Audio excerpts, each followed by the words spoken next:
Some mysteries hide in the dark, others build a home there. What you're about to hear isn't just a crime, or a disappearance, or a haunting. It's a place where all three blur together, and the truth waits in the shadows. The decision to open the hatch wasn't made lightly, but once the ground began to warm, once the symbols began to make sense to Aaron, it stopped feeling like a choice.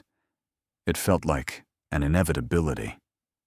The four of them stood around the buried structure: Aaron, Mark, Daniel, and Chris, each one silently hoping the others would back out first.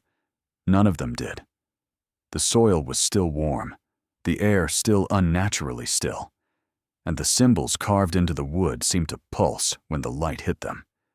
Daniel wedged a flat rock into the gap along the hatch's edge and pushed.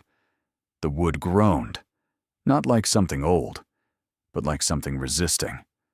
Mark joined him, then Chris. The hatch didn't budge. Aaron stood back, staring at the symbols, with a look that wasn't fear, but recognition. He whispered, "It doesn't open from the outside."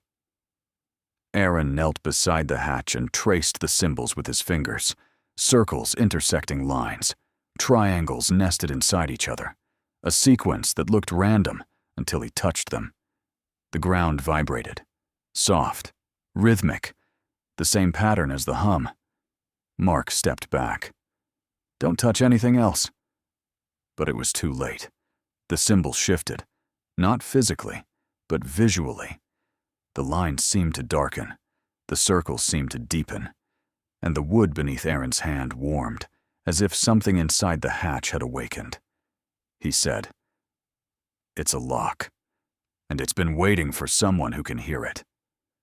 Before anyone could stop him, Aaron pressed his palm flat against the center symbol. The vibration stopped. The forest went silent. And then, a click. A deep, mechanical click that echoed through the ground.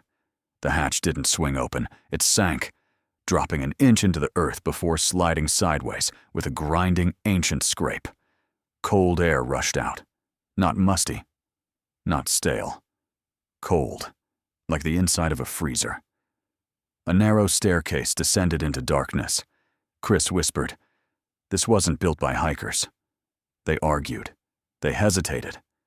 But in the end, they followed Aaron down the steps, one by one, into a space that shouldn't have existed beneath a forest. The walls were smooth, carved stone, not natural. The air was colder the deeper they went.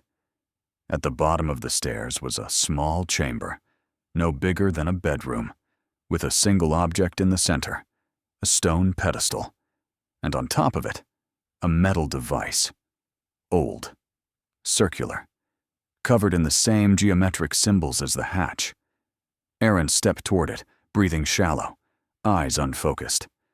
The moment he touched the device, the chamber lit up, not with bulbs, not with fire, but with a soft, white glow emanating from the walls themselves. The hum returned, louder, clearer. Mark grabbed Aaron's arm. "Let go of it." But Aaron didn't move. He whispered, "It's not a message." The hum intensified. The walls vibrated. Dust fell from the ceiling. Aaron continued, "It's a map." The device projected a faint pattern across the chamber floor. Circles, lines, and intersecting paths that matched the symbols on the hatch. Chris stared at it. A map of what?